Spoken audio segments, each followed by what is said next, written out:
Hi, guys. Welcome to the ARC podcast. I'm Jen Powers-Algie here, your regional director in the Cincinnati area.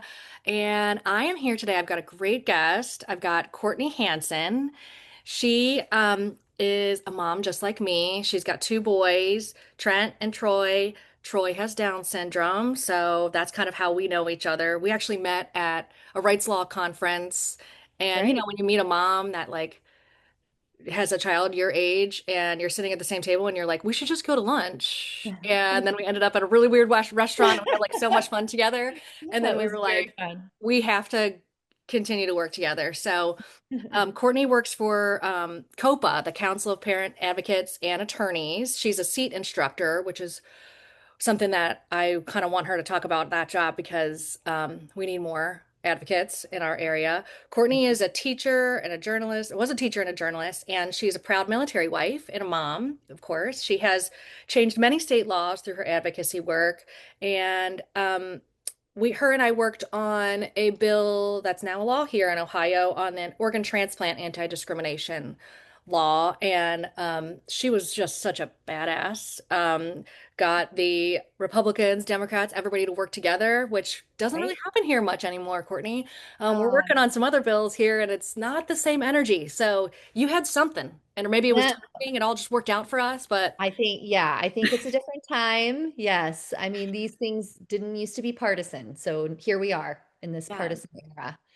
So Yeah. thank you for being on the podcast. I really wanted you on. I'm going to do a little series here and try to do this weekly, talking about what's going on with our Department of Education, what we Yeah. need to focus on. And so today I just want to get us started with an expert who knows because she's an advocate who works in the field and also teaches future advocates and has been doing all kinds of work in many states because of her moving all around, being a military wife. So, Right. Courtney, tell us first of all how your kids are doing and where are you right now?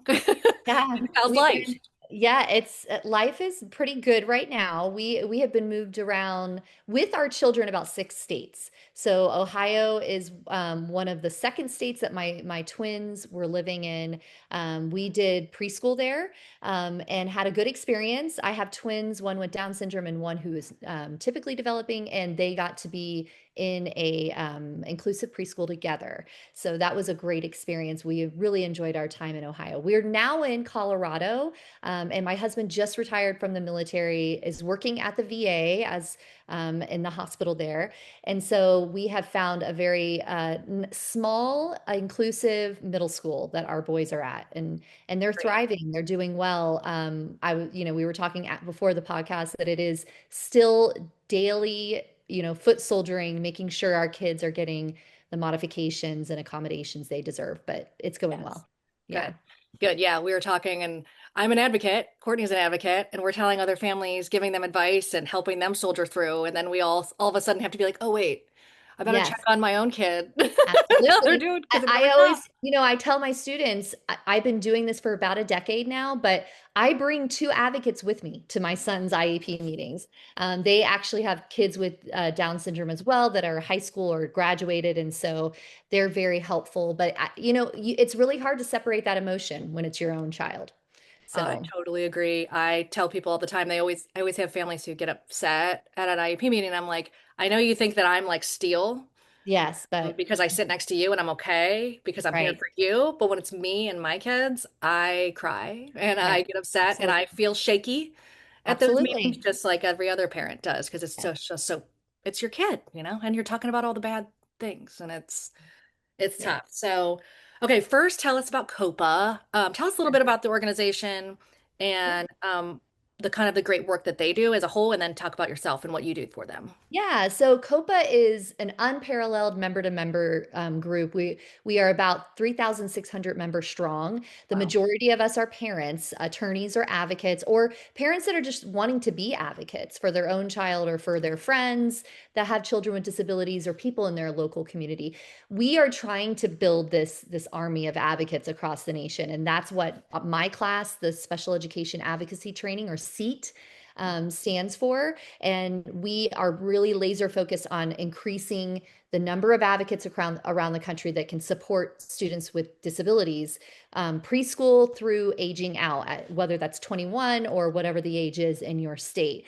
And so we train about 400 advocates a year through either Seat One, which is the course I teach, a beginner level course. You can come in with little to no experience, and we will train you up with the basics of steeped in law, which is really important so that you can use the language of the law and then have really solid advocacy strategies. And then we also have a year-long course for advocates as well as the law class that you know very much about, Jen. Yeah. So more than I think the training is a huge piece, but another really important piece of COPA is just the community, the networking, the member to member networking. We have COPA Connect, which is an amazing place where you can bring your questions, pose them in this listserv, and you get a daily digest of people, for lawyers and advocates around the country that will answer your questions, which I really think is so powerful. We have a conference every year in March. It's going to be in DC this year with a Hill Day. And that is a great place to network and meet people so you don't feel alone. So it is a community of parents that are getting together and empowering each other. And then the last piece of COPA is that legal piece. We have a phenomenal legal director, Celine Amazon and Amy Bond, who will put out amicus briefs and help support families in the court system. This is really important. I don't know if you guys have heard of the recent 10th Circuit Court decisions, Jacobs versus Salt Lake City. And it was a solid LRE, or least restrictive environment case law, that involved children with Down syndrome that were placed in hubs. And maybe you've seen this in your local area where school districts are placing students that have a visible intellectual disability like Down syndrome, possibly, and they're putting them in schools away from their neighborhood school and saying, because you have this disability, you have to go here. The 10th Circuit Court said, no, okay, that's discriminatory. We can't be doing that. And COPA was instrumental in helping that get passed. So very, very important in advancing the rights of students with disabilities across the country. Yeah, Yes. Yeah, I first learned about COPA when Evie was a baby. I met with an advocate locally here, and I was like, well, how do you know how to do what you're doing? Because when you go to law school, you don't specialize in any of these that's right. area. And so I was like, I need to learn this stuff for my kids. And she was like, you have to be a member of COPA. Just go home and be a member. And it's like, at the time, I think it was like $100. Now it's like 175 or something. And then as an attorney, it's hot, like attorneys are higher, but parents, I think it's even cheaper than that, right? So, Yeah, and I'm like a parent, an advocate, and an attorney. So like this absolutely. organization, like for me, because I'm working as an advocate, so like I want to understand all of those things. And I went to their conference and I met some really great advocates and attorneys Hmm. because really I want to help my families in this area just mediate, help figure things out. You're going to be in this district, you're going to have to work with these people. Yeah, for There many is a years. time for due process and litigation, and maybe I Yeah. will do that in the future. Kind of, I'm like ready to do it. Yay, But yay, we I'm need also, I you. know it's needed, it's a Yes, necessary evil, but it is. there's just a lot of families who need that education piece, who just need to know Yes, what their rights are. Is this okay? I think right. we're okay, but something about this makes me feel kind of weird, like the putting your child in a hub, like, or Yes, in a room because they're being bad kind of thing. I have a couple right. of those cases right now, seclusion restraint type cases. Absolutely. COPA is like the place, and those Yes. And attorneys and work. that's our focus, especially in the seat classes. We are focused on getting results at the lowest level, where the people know your children, are working with them every day.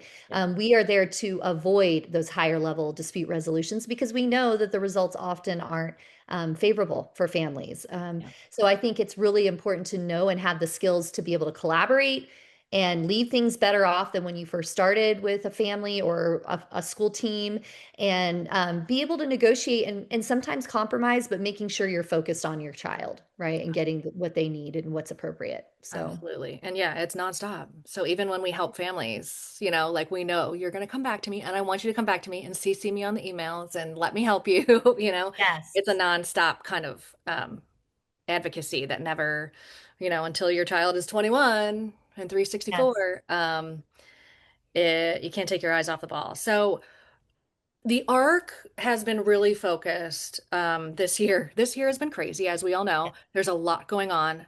So the arc has really focused on what families are calling us about, and that's the cuts to Medicaid, Uh-huh. and the worry about our home and community-based services and Absolutely. things of that nature. And of course, that's where my head has been, and that's where a lot of my families need the most help. And so, knowing that that's coming around the bend, and we're already seeing changes at our Mm-hmm. local county board levels on that, that's where Yep. we're focused.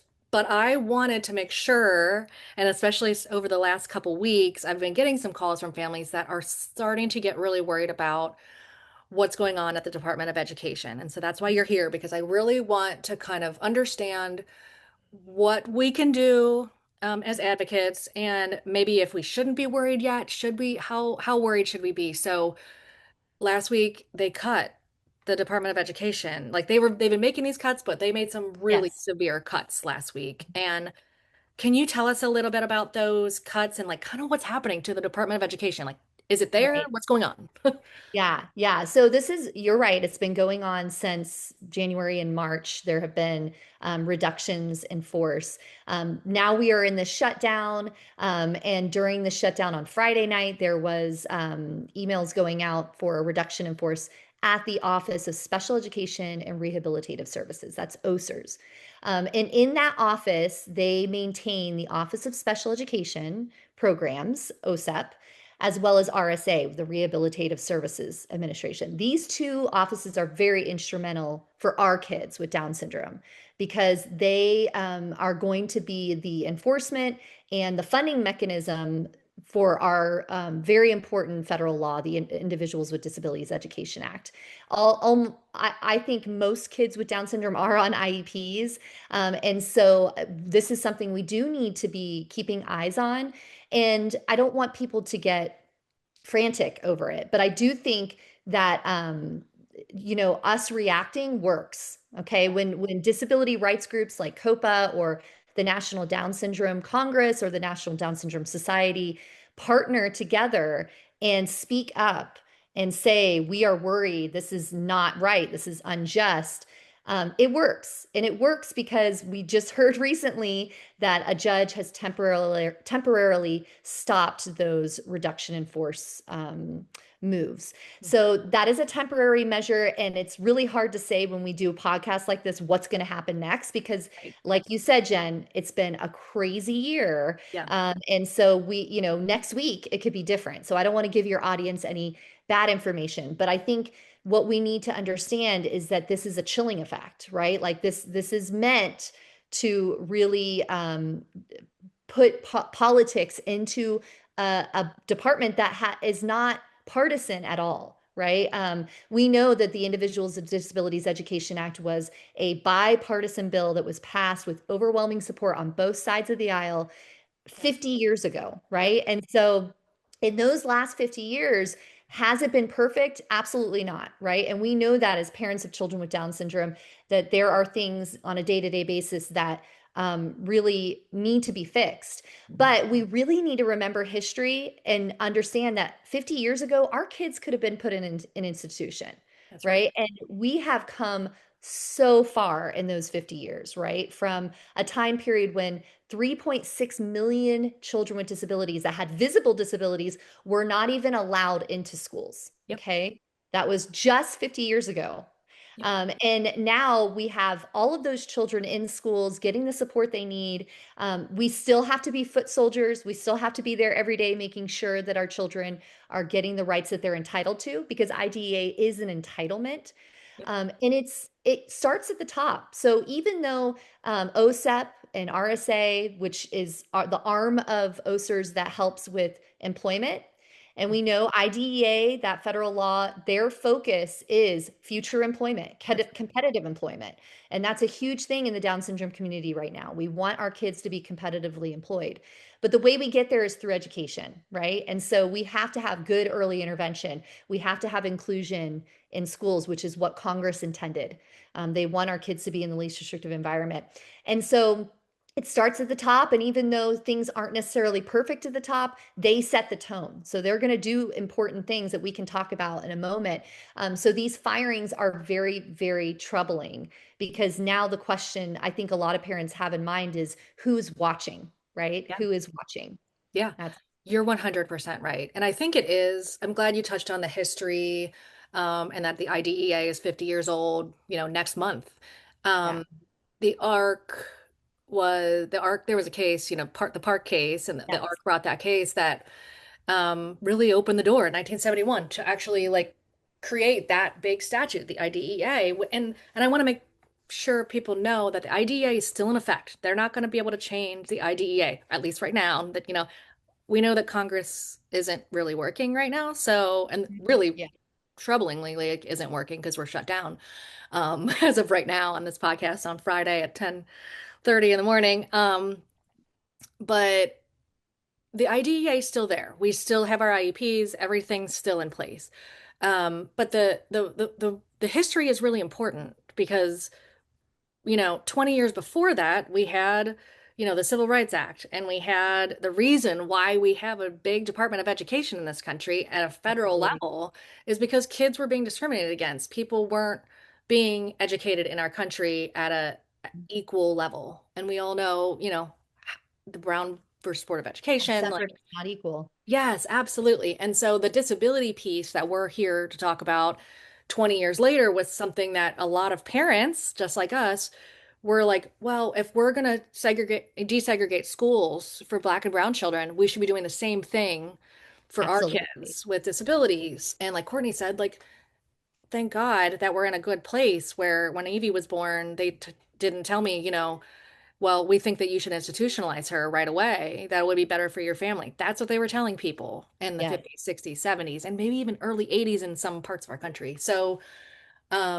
these laws in the Department of Education is really, really important because, as we all know, Doc Brown versus Board of Education, those court cases, but for those cases and federal action, we would have segregated schools. And I Mhm. think we're back to like a really scary time where and I think I don't want to stress anybody out too much like we were saying, but I do worry a little bit about wanting to segregate our kids again, like wanting Mhm. to create more institutional level learning or places for people with disabilities. And there are some weird things happening at the federal level that I really want us to keep an eye on. What is disability? What is Medicaid? What does Medicaid do for our families? And Right. the Department And of we need to be Education talking is, about yeah, that and sharing our story. I think that's the number one thing that yeah, your listener could do is share their story and how these important laws, how Medicaid impacts their daily life and helps their family, and how having an IEP is making that parent an equal member of that team, is in making sure their child's needs are met, that you have that legal document, and that is we have to share those stories, right? And it makes a difference. I know yeah, it can feel like I'm the only one, I'm here by myself, what can I do? But the more people speak out, sign action alerts, talk on social media, it's going to make a difference. I really do think it is. And I agree with you, Jen. I think we can't get fearful. I think that is the point, is to make people afraid. But the law still stands, and we need to be really espousing in the 50-year anniversary the importance of that law and how far we've come yeah, and how important it is for us today. yeah. Yeah. And I think that brings me to, do you think, obviously, we still need to watch the federal level and what's going on there, but do you think I should just really be paying attention to Ohio and what Ohio is going to be doing here? I mean, obviously, I do try to just focus in at the local level, but it's hard not to be like, whoa, what is happening at the Yeah. federal level? Do you think Yeah. our advocacy should really just shift now because they really are shifting everything to the states? And Mhm. obviously, we don't know exactly what that's going to look like yet, but Yeah. what can my advocacy look like at the state level? Like you're in Colorado, I'm in Ohio, I'm in a red state, you're in a blue state. Right. What does that look Yeah, like for yeah. us? I do think state advocacy is going to be really important. So I am a seat instructor, but I also am a state and local policy coordinator for COPA. And we have at COPA realized how important state and local advocacy is becoming, so much so that we are building that capacity. We just launched a Change Makers Academy for state and local focus, where students are learning policy advocacy and systems advocacy. How do you pass a bill? How do you go to the school board and speak in front of your school board? How do you analyze policy, right? And understand which bills you need to maybe give oral testimony on in opposition of or in favor of. So I don't think we can absolutely ignore what's going on at the federal level, although I think it's meant as a distraction in some ways. And I do think but some of it's very damaging, right? And I think we do need to at least keep in touch with action alerts from disability organizations like the ARC of Ohio.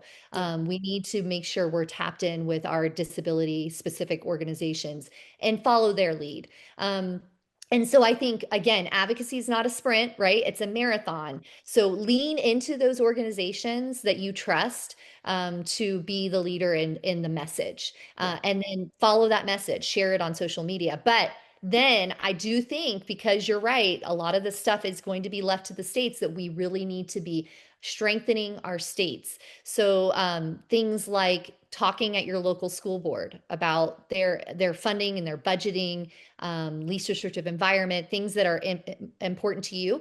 And maybe really at this point in time, you focus on your value system. What's important to you? For me, my value system is LRE and inclusion. And so I'm laser focused on that, on graduation rates in Colorado for students with disabilities, and making sure that they are getting a regular diploma. So that's going to be my focus. And I'm going to try to stay in that lane. And I think that really helps us calms us and centers us to our values. So we can do things. I think it's going to be really important if OSEP is going away, which I really hope that's not the case. I do hope that this temporary halting of those reduction in false forces will lead to some kind of court case and be favorable for us. Yeah. Um, I do think that enforcement and monitoring is going to be a major problem. And we know that state complaints that are tied to IDEA is a state mechanism. Yep. And if OSEP is not no longer monitoring that, we need to make sure that we're monitoring our states, That's right? right. Maybe getting audits, asking for audits of your state complaint system. There was a report just put out by Cadre, which is the Center of Alternative Dispute Resolution, and they just did a report on state complaints, due process in different states. So using that data to make sure that if your state's not on track, that you are partnering with the Arc of Ohio to make sure that those things are happening. So yes, I do think that the state focus and the local focus is going to be really important over the next 3.5 years. And we should make sure, and you know what, maybe that's going to be a silver lining, right? Because maybe we're going to build stronger communities that are going to be stronger in the future if something like this occurs again. Because I think at the end of the day, this is testing our democracy. It's testing, are we going to take care of the most vulnerable people in our society? And maybe what will come of this, my hope, is stronger laws so that these things can't happen again in the future. And I think that can be happen at the state level too. I think you're exactly right. I think the same thing. I think you and I are the same in that we try to see like, how can I look at this from a Yeah. more hopeful point of view? Because we don't have anything, we can't be naysayers about this. Our We kids, don't have an alternative, right? we Like what, can't, we don't. yeah, Yes. Absolutely. And so I think you're right about school boards are really important right now. I think people need to think absolutely. about running for their school board, being on their school board, going to their school board meetings, being Yes. like a regular Mm-hmm. there. I think that's Yeah. really, really important. I was going to say the same thing. Like, yes, we should all be focused on our state houses and like what's coming Yeah. out of there, but just even getting more local. And I also think it's Yeah. important for parents to join together as much as they can. So I think a lot of us already kind of have our networks Yes. where we Lean know each into other. them. But I was Yeah. actually talking to like a rural school district, the other superintendent, and he was like, we need to really pull these parents. Like, can we have a special education PTO here? Should we put that Mhm. together? And I'm like, yes, now is the time to really Absolutely. organize ourselves because it kind of is like the IDEA and all of those cases, like I talked about, are because of parents getting Hmm. together, organizing ourselves, and being like, something's not right here. This is not okay. And Yeah, we might see some things, and then we might not have processes at the federal level to that's fight. right. Obviously, we still have our judiciary branch. So I'm so glad we have COPA and the folks there that are heavily involved in that the Supreme Court level to make sure that we have a voice. But man, we have to get organized, and I think that's really important. So last question is twofold. What are you really worried about, and what are you not worried about at all? And I think we kind of covered it a little bit, but if you can just end there of like, give us first, what are you super worried about? And then let's end with some hope of maybe what we're not so worried about and where we think we're going to be okay. Yeah, I guess what I'm worried about is the lack of oversight, Yeah. right? So, the OSEP puts out a monitoring every single year. I was looking at the map right before we got on, and Ohio is meeting that requirement. Colorado is not. We're approaching.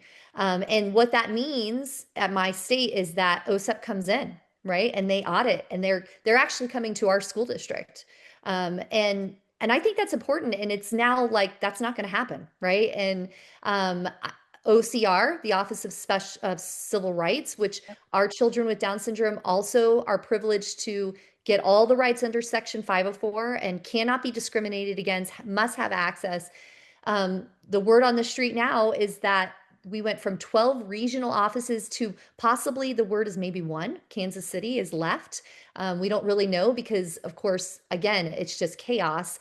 Yeah. So I guess I'm really worried. I know what I bring it back to is my value system is inclusion. And whenever I look at school districts around the country when I move as a military spouse, I know inclusion starts at the top Hmm. because there are fabulous general education teachers that will accept my son. But if the administration or the special education director does not have an inclusion mindset, and if there becomes a problem, if I can't go to them and say, this one teacher is doing this, and they won't back me up, right? And say, this isn't our value system, we include all kids, I'm gonna have a problem. And at a macro level, that's what I'm seeing at the federal level. That's my concern is that we don't have a mindset of inclusion at the federal level of enforcement, of monitoring. And OSEP handles $30 billion of IDEA funds and Title One.